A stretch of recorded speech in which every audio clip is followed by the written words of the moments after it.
enterprise risk management on firm performance, the case of Malaysian listed firms. Actually, it's I think a third of my PhD papers. I currently pursuing my PhD papers. I'm not getting it yet, but getting to it. I start with the background of studies of this particular topic. Talking about corporate sector in East Asia, particularly Malaysia before the financial crisis in late 90s, it's been viewed as very competitive and very adept at exploiting new market opportunities and very active. A few findings of study also support this evidence of view, such as Harvey and Roper, which says using rates of returns on stocks, they found that although capital markets in the region mobilized a very substantial amounts of new funds and enhanced the liquidity, but the risk-adjusted returns on the shares of the companies, particularly in Malaysia, concerned were well below those generated in other equity markets in the 90s. Collections 2000 also support this by asserting further by emphasizing that relatively high rates of returns as well posted by firms in Malaysia before the crisis, it may have been inadequate for the rates, for the degree of risk undertaken by them. It particularly shows very poor management of risk at this point of time. So poor performers were not forced to adjust and raise their rate of return sufficiently to compensate investors for the risk taken. And but Mulbrook 2002 also support this evidence, and also suggesting that allocation of resources of the firm factors also contributed to the poor corporate performance, especially namely in Malaysian sector. The problem statement, I simplified it, all of it in this slide. Okay. Particularly various crises like Asian crisis in 98-99, and also recently, not very recently, global financial crisis of 2008-2009 contribute to the financial fragility of corporate sector since early 90s. It gradually contribute to the severity and depth of corporate failure in late 90s and 2008-2009, and which lead to the weak performance of the corporate sector during that time, and it caused by poor allocation of resources and poor practice of risk management. This is what the papers find out so far. So the author that supported this evidence, the finding by Yazid 2001, Mulbrook 2002, Hoyt and Liebenberg 2011, which is very famous in risk management area. Mikes and Kaplan 2013, a very recent study on enterprise risk management as well. Their findings supported Hoyt and Liebenberg 2011 views on this particular problem. Jablonowski in 2006 saying that implementation of enterprise risk management helps firms manage better outcome, or in a way better performance. And Surveys and Tofano also saying the same thing, by suggesting that enterprise risk management, which is in simplified manner, you can imagine it as a process within an organization with concern the management of risk. Every organization, they associate with risk. They can never avoid it. They have to overcome it and to control it time by time. It's a never-ending process. Okay, so this surveys on Tofano findings said that enterprise risk management function, it contribute around 11% of overall finance function to the value of the firm, which is very important, and also contribute 3.8% of the market capitalization of a firm. And it been enforced by benchmarking survey of ERM. It says only 40% of the 240 organizations represented globally, including Malaysia, in the survey, have implemented a formal risk management program or process despite the rise of interest after the crisis from late 90s. So the problem statements here, this is the previous empirical studies on the concern area, which are actually part of my, I cannot think of the word, part of my proposed framework. Actually, this concept paper is not finished yet. Still in the data collection process, but this significant previous empirical study, it construct my proposed framework in this paper. The previous empirical study of firm resources and firm performance shows that the firm resources have significant impact on firm performance, be it tangible resources or intangible resources. We can say that tangible resources is resources like asset of the firm, and then a cash or whatever asset, a liquid or even fixed asset of the firm. And intangible resources is more on the reputation, more on the of asset that cannot be seen. Since Penrose 1955 of research studies shows there are significant resources, significant relationship between firm resources and firm performance, and also supported by Werner Feld, which is one of the very significant studies during their time in 1984, saying that firm resources or firm specific as anything which will be taught as a strength or weakness of the firm. Barney 1991 also saying the same thing. Rumeltz as well. Opler and Titman in 1994, Ruffley and Wiggins in 2003, McGahan and Porter in 2005. In 2005, among many noted authors, supported Rumeltz's findings.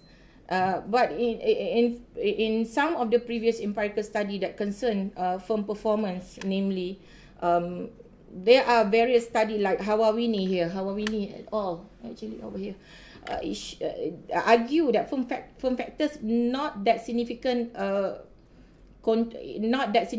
compared to the industrial structure.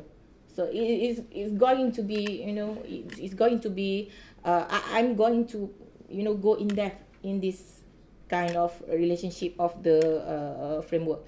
And then the previous empirical study of enterprise risk management itself on firm performance, like I said before, Hoyt and Liebenberg, shows that significant relationship occurred within this particular framework. Gordon et al. 2009 also say that it is they find out that there are significant relationship between those two constructs, but with the contingency factor. Abu Manab et al. 2010 also support Gordon et al. Studies, also Paga and Waugh. But Paga and Waugh says there's no significant relationship. So this is the kind of studies that contradict each other. This is what my gap of study, this is what really construct my gap of study here. So the last of the concern construct is on the firm resources and ERM itself. Like Lam in 1997 saying that capabilities of CRO, which is termed as intangible resources here, had an impact on enterprise risk management. Kleffner et al., Bisley et al., and Yazid et al. Supported findings of Lam 1997, be it also Liebenberg and Hoyt also support the findings of Lam, saying that there are an impact between firm resources and ERM. So the gap of study here,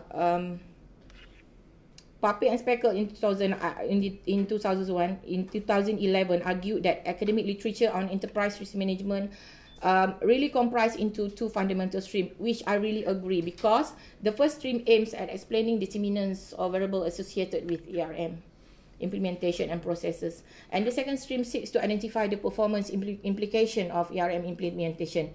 Mikes and Kaplan 2013 support this view.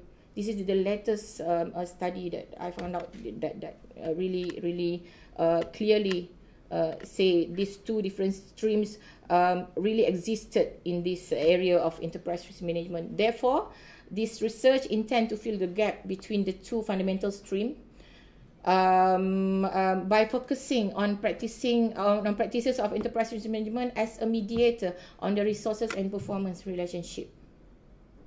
I hope I explained it clear enough. The underlying theories of this research are based it on the relationship partially adopted from structure process outcome model by Donabedian in 1966 and resource-based view model of Barney 1991. And the research objective, as in the book, there are 4 of them: to examine the relationship between firm resources and firm performance, to determine whether firm resources have significant impact on enterprise risk management, and the third one, to establish if enterprise risk management have significant relationship with firm performance, and the fourth one, to examine if enterprise risk management process intervene the relationship between firm resources and firm performance. And the research questions support the objective. How do firm resources affect the dimension of firm performance?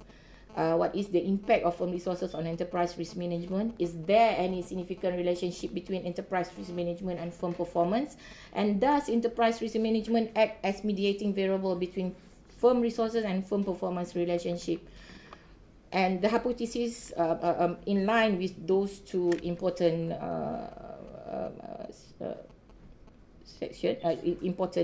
construct. There is a significant relationship between firm resources and firm performance. Hypothesis 2, there is a significant relationship between firm resources and enterprise risk management. And the third one is there is a significant relationship between enterprise risk management and firm performance. And hypothesis 4 are going to answer enterprise risk management, whether they mediates the relationship between firm resources and firm performance. And the significance of study here, theoretical contribution here, contribute to the available literature on enterprise risk management in Malaysia, namely, by adding to the conceptual model of which involve ERM as mediator between resources and performance relationship, and the practical contribution, of course, on the public listed companies, relevant on the appropriate allocation of resources within the companies, and how to manage risk systematically through enterprise risk management practice to improve performance and to sustain them, of course. And the last one, of course, to the policymaker, set the appropriate direction and appropriate ERM practice for PLCs. As of in Malaysia, we're still far behind from really implement it systematically. They are on paper, but in practice, not yet. The scope of study, the main focus, scope of content. I divide it into two: scope of content and scope of context. Scope of content, the main focus is, of course, like I said before, on the SPO model. I'm using the SPO model as a backup structure of my proposed framework, and RBV model as a basic theory and ERM practice, and how it's going to relate to firm performance. Many studies basically focus on developed countries, of course, by Daud and Yazid 2009. I'm referring to Malaysian studies, and the study on ERM practice in Malaysia is still very limited. And the scope of context in this research is the main focus in on public listed companies, because enterprise risk management in Malaysia, they so far only focus, by far only focus on large company that already been listed in the stock exchange. And specifically for this research, I focus on main market and ACE market. The reliable sample of this research, according to the Malaysian Code of Corporate Governance 2007, and it is compulsory to disclose ERM practice within each public listed company statement of internal control by Bursa Malaysia 2012. And the methodology of this research, population and sampling, I use random sampling, and population of PLCs around 960, and the sample I work out into 247 using based on Umar Sekaran 2011, and Ghazali and Abdul Manap 2013. And I shall analyze the data using PLS SEM. And the instrument I use questionnaire, primary data, and unit of analysis would be public listed company in Malaysia. And that's all. Thank you very much. Thank you very much. That's all.